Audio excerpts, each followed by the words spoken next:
Economists shocked, this is from Eve Smith, that China invalidates their pet view that economic liberalization produces political liberalization.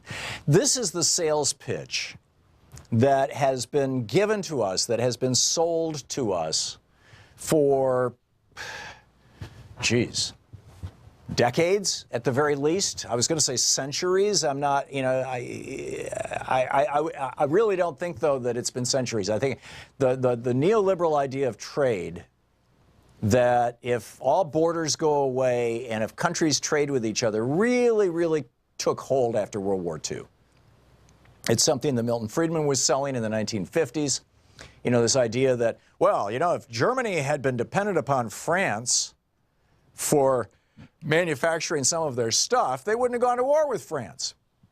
You know, if Germany wasn't completely self-sufficient, and if France wasn't self-sufficient, and Poland wasn't self-sufficient, then, but they were all interdependent. You know, if all the food came from Poland and all the machine tools came from Germany and all the clothing came from France, or, you know, whatever it may be, then why would they ever go to war with each other? They need each other. This is the theory that on which the whole thing of free trade was sold to us. This is the essence. What I just laid out is the essence of Bill Clinton's sales pitch and George Herbert Walker Bush's in 1992. This was the issue of the 1992 election. I know many of you are probably too young. In fact, some of you might not even have been born in 1992. But this is what it was trade will save us. And the subset argument of that was the primary argument, that interdependence and trade is really important. And they misquoted terribly Adam Smith to get to that point. But the subset of that is that, therefore, instead of governments making decisions, we're going to have corporations make decisions. So if corporations are making the decisions, see, there's a fundamental difference between governments and corporations.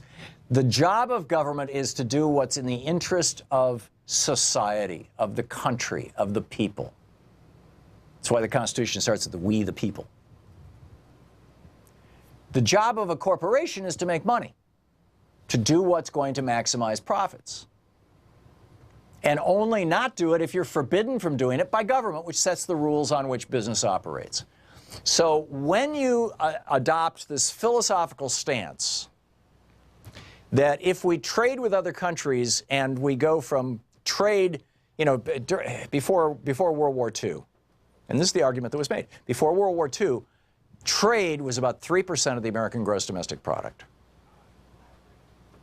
It is now, you know, at least 20% of our GDP, and I don't have the numbers in front of me right now, but my recollection is, you know, that trade is more like 30 or 40% of our GDP. So under that theory, we should never go to war with China, for example, because if we did, everything in the Walmart would no longer be there. The shelves would be empty.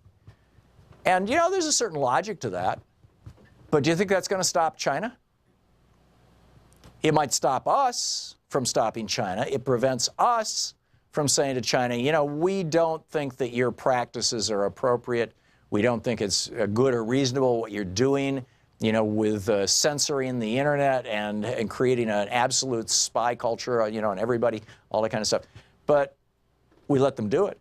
In fact, not only do we let them do it, Mark Zuckerberg goes over to China and helps them tweak Facebook and his chat apps and things so that they can be so the government can spy on people.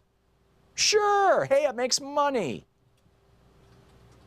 So when we made this trade, when we bought this sales pitch about trade in 1992, and I would say to this day, we didn't really buy it. 20% of us voted for Ross Perot, who was saying, no, this is crazy. And that was, you know, and, you know, he had Admiral Stockton, or Stockdale, as his vice presidential candidate, who was not only uninspiring but frightening. Who am I? Why am I here? I realize it was a rhetorical question, you know, but still, it came across like, you know, he's demented. But we still voted for him. because we were very skeptical about this whole, well, let's just turn it over to the corporation. We'll just have trade. It's all good. Back to the economists are shocked that China invalidates their pet view that economic liberalization produces political liberalization. The idea was that if we do business with each other, not only will we not go to war with each other, but that countries who are interdependent economically will all rise to the same level of democracy and human rights and civil rights as the highest among them. Everyone will aspire to be as good as the best. And so if America is the best, and we honor human rights and we honor civil rights, and we do a lot of business with China, China will start honoring civil rights and honoring human rights. Or Vietnam, or Myanmar, or Bangladesh, or Pakistan, or Israel, or Saudi Arabia. I mean, fill in the blanks, right? Which country do you want? Which country do you think should be treating their people with respect? And they don't. Well, it turns out they're not.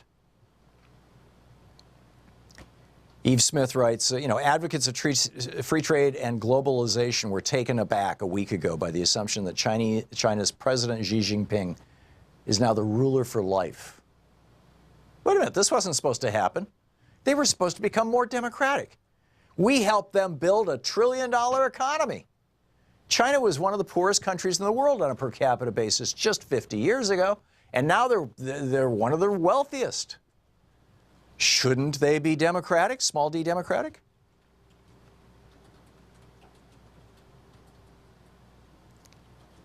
This, Eve Smith says, this is because autocrats will use the gains of economic trade to their own ends, typically the pursuit of further political and military power. Sure enough.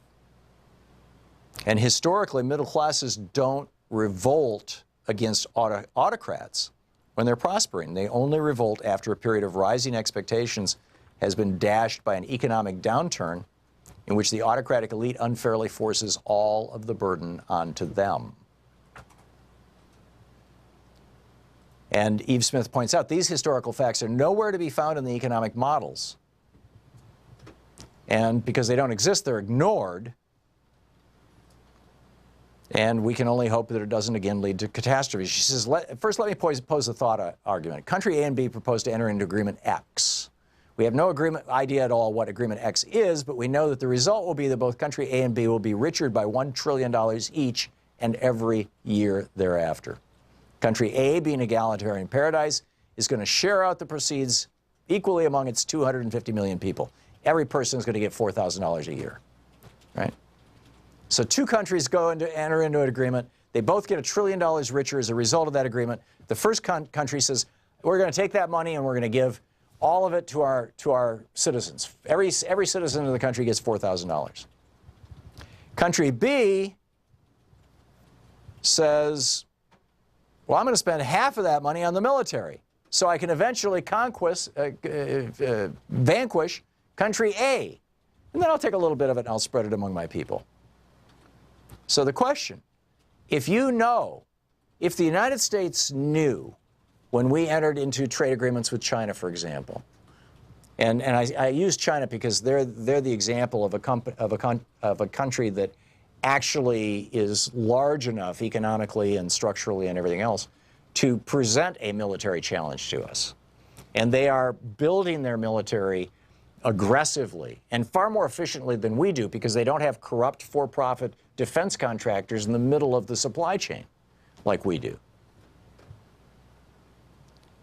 So had we known back in 1992 that when Walmart got liberated, the result was going to be this, was going to be, a hyper-militarization, and they were going to start taking the Spratly Islands, and they were going to challenge Taiwan, and they were going to, had we known, would we have done the deal?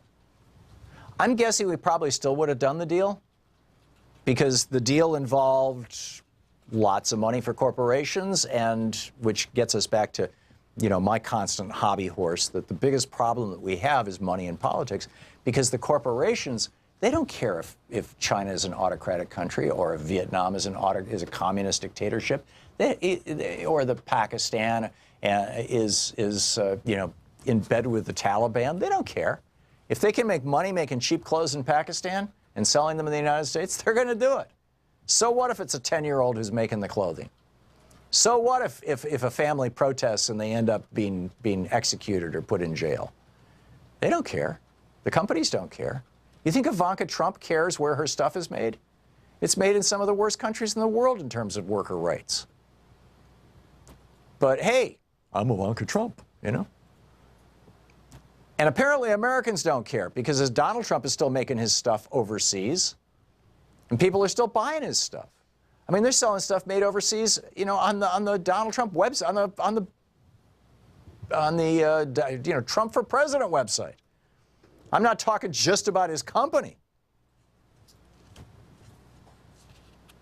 So The Economist writes, last week China stepped from autonomy and dictatorship. This is when Xi Jinping, let it be known, he will change China's constitution so he can rule as president for as long as he chooses. This is not just a big change for China, but also strong evidence that the West's 25-year-long bet on China has failed.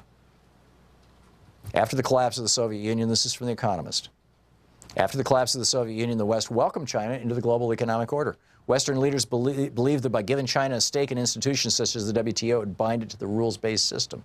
They hoped that economic integration would encourage China to evolve into a market economy, and that as its people grew wealthier, its people would come to yearn for democratic reforms. Fareed Zakaria says, what's happening in China is huge and consequential. China is making the most significant change to its political system in 35 years.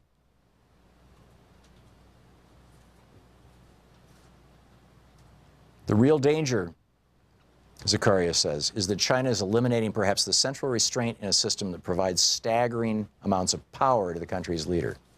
What will it do over time to the ambitions and appetites of the leaders? Lord Acton, in 1887, wrote, power tends to corrupt, and absolute power corrupts absolutely. Eve writes, if Zakaria felt blindsided, he shouldn't have been.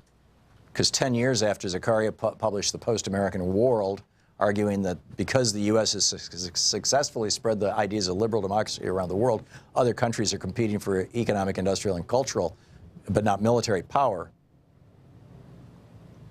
Eve Smith says, you know, hey, I confronted him, and, you know, it's not the case. It's not what's happening. It's not how it's going. So we need to seriously reconsider these so-called trade deals.